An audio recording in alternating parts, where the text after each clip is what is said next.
राधे राधे दोस्तों। आज श्री नामदेव जी के चरित्र का भाग 2 है, जिसमें हम नामदेव जी के चरित्र को और आगे बढ़ाने वाले हैं। तो आप पूरा चरित्र जरूर श्रवण करें और अपने जो परिवारजन या बच्चे हैं जो उनके लिए जरूर सुनाएं। नामदेव जी के चरित्र या भक्तों के चरित्र सुनने से अच्छे संस्कार और अच्छी भक्ति बच्चों में पैदा होती है। श्री नामदेव जी की भगवत भक्ति और गौ भक्ति। एक बार मुसलमानों के राजा सिकंदर लोदी ने श्री नामदेव जी को बुलवाकर कहा कि आप साहब से मिले हैं, उनका दर्शन करते हैं। साहब मतलब यहाँ पे मुसलमान जो होते हैं वो साहब बोलते हैं श्री भगवान को, उनके भगवान जो होते हैं अल्लाह के लिए वो साहब बोलते हैं। तो उन्होंने पूछा, सिकंदर ने पूछा कि क्या आपने साहब के दर्शन करे हैं? श्री नामदेव जी से ऐसा पूछा। उनका दर्शन करते रहते हैं, ऐसा मैंने सुना है, तो हमें भी साहब से मिला दीजिए और कुछ विचित्र चमत्कार दिखलाइए। जो पुराने मुगल राजा होते थे और या फिर जो मुसलमान राजा होते थे वो हमारे भक्तों से, हमारे संतों से चमत्कार देखने की मांग ज़्यादातर करते थे। तुलसीदास जी के साथ भी अकबर ने ऐसे ही किया था। श्री नामदेव जी ने कहा कि यदि हम में कोई शक्ति या चमत्कार होता तो फिर खाने के लिए दिन भर धंधा ही क्यों करते।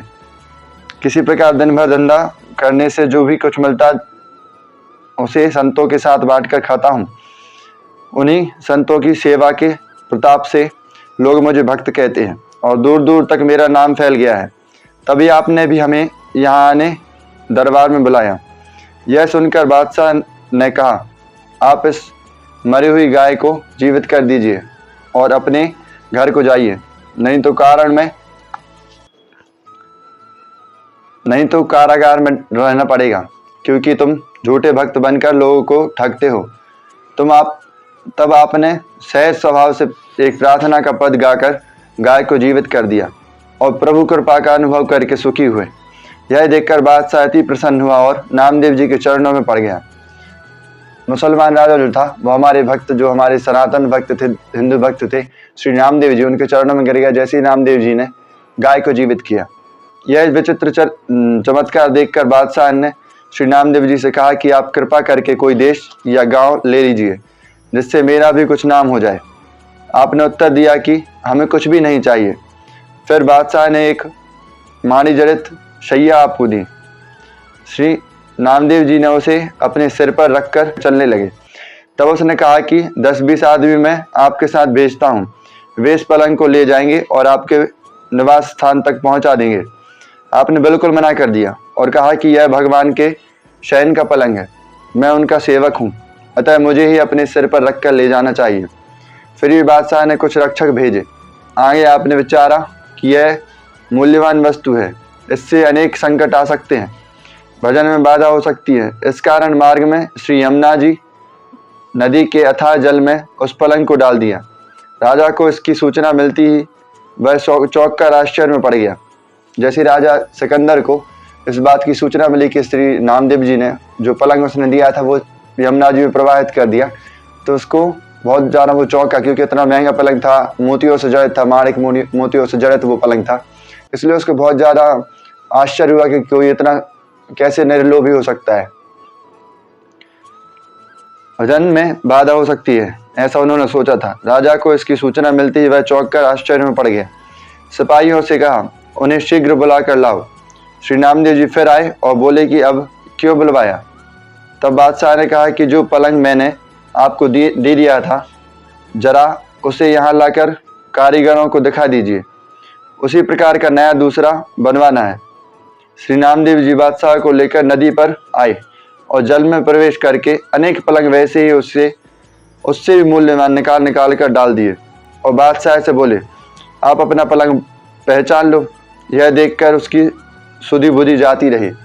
जब ऐसा देखा उसने, सिकंदर ने देखा, मुस्लिम राजा जो था उसने देखा कि ऐसे कई सारे और मूल्यवान पलंग नदी से निकाल कर श्री नामदेव जी बाहर निकाल रहे हैं, तो उसकी पूरी सुधी जा रही थी। मतलब कि वो पागल जैसा हो रहा था कि ये हो क्या रहा है, ऐसा तो हो ही नहीं सकता, ये चमत्कार कैसे हो रहा है।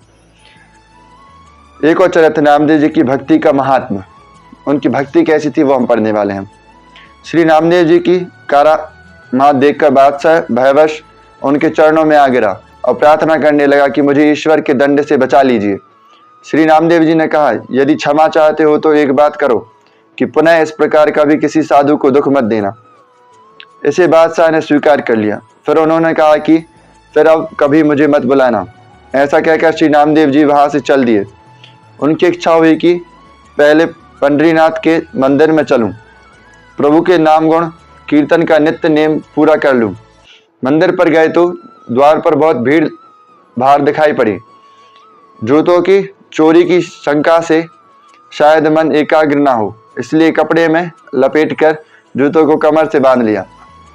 नामदेव जी ने क्या किया, श्री पंडरीनाथ भगवान श्री महाराष्ट्र में जो उनका दर्शन करने के लिए जाना था उनको, तो उनको एक चिंता मन में ना लगी रही कि जूते कोई चोरी ना कर ले, इसलिए उन्होंने क्या किया कि पोटली में बांधकर, कपड़े में बांधकर उसको कमर से बांध लिया और फिर वो मंदिर के अंदर प्रवेश कर गए। हाथों से भीड़ को हटाकर भीतर गए। दर्शन करके पदगान आरंभ करना ही चाहते थे कि किसी ने जूते को देख लिया और रुष्ट होकर 5-7 चपेटे लगाई, 5-7 चाटे और मार दिए उनके लिए, इतने बड़े भक्त को, क्योंकि वो जूते लेकर अंदर मंदिर के चले गए थे। फिर रक्का देकर मंदिर से बाहर निकाल दिया। परंतु नामदेव जी के मन में पंडों के इस व्यवहार से थोड़ा भी क्रोध नहीं आया। अब श्री नामदेव जी मंदिर के पिछवाड़े जाकर बैठ गए और भगवान से कहने लगे कि प्रभु, आपने यह बहुत ही अच्छा किया कि जो मुझे मार लगाई, मेरे अपराध का दंड तुरंत ही दे दिया। अब नित्य नियम के अनुसार पद गाता हूँ, सुनो। यह कहकर श्री नामदेव जी पद गाने लगे, जिससे सुनते ही भगवान का हृदय करुणा से भर गया। भक्त को विरह व्यथित एवं दीन देखकर प्रभु व्याकुल हो उठे। संपूर्ण दिन मंदिर को घुमाकर श्री नामदेव जी की ओर द्वार कर दिया। भगवान ने ऐसी लीला करी कि जिस साइड द्वार था, जिस तरफ जो द्वार था, उस साइड से हटा के जिस साइड से पीछे जो नामदेव जी बैठे थे उसी साइड मंदिर का मुख कर दिया, मतलब द्वार कर दिया। यह देखकर जितने भी वेद पाठी पंडा पुजारी थे, सबके मुख की कांति क्षीण हो गई। उनको बहुत ज़्यादा लज्जित होना पड़ा, बहुत ज़्यादा उनके अंदर गिलानी हुई कि हमने ऐसे भक्त को और ऐसे महात्मा को हमने ऐसा कहा, उनको चपेट मारी और हमने उनके लिए मारा। सब फीके पड़ गए, जैसे पानी उतरने से मोती फीका हो जाता है। अब उनके हृदय में श्री नामदेव जी के प्रति बड़ा भारी श्रद्धा भक्ति उत्पन्न हो गई। सबों ने श्री नामदेव जी के सुख देने वाले चरणों में गिरकर क्षमा याचना की। उन्हें प्रसन्न देखकर सबको शांति प्राप्त हुई। एक और है नामदेव जी का चरित्र, जैसे वो हमेशा भगवत दर्शन ही करते थे, सब में भगवत दर्शन का उनका भाव रहता था। इसको भी हम ज्ञात करने वाले हैं। एक बार अकस्मात ही सायंकाल में श्री नामदेव जी के घर में आग लग गई, पर आप तो जल, थल और अग्नि में सर्वत्र अपने प्यारे प्रभु को ही देखते थे। अतः आपने घर में जो दूसरे दर्शन पदार्थ, घी, गुड़ आदि जलने से रह गए थे, उन्हें भी उठाकर जलती हुई आग में डालते हुए प्रार्थना करने लगे, हे नाथ, इन सब वस्तुओं को भी स्वीकार कीजिए। भक्ति की ऐसी सुंदर भावना देखकर भगवान ने प्रकट होकर दर्शन दिए और हंसकर बोले कि अत्यंत कोमल मुझ श्याम सुंदर को तीक्ष्ण असहाय अग्नि की ज्वाला में भी देखते हो। श्री नामदेव जी ने कहा, प्रभु, यह आपका भवन है, आपके अतिरिक्त दूसरा कौन यहाँ आ सकता है। यह सुनकर प्रसन्न होकर प्रभु अंतर्धान हो गए, अग्नि शीतल हो गए। ये एक चरित्र था श्री नामदेव जी का। इसका तीसरा भाग भी है, वो हम अगली वीडियो में जानने वाले होंगे। अगली वीडियो में हम उसको पढ़ेंगे। तब तक के लिए राधे राधे, जय श्री राम।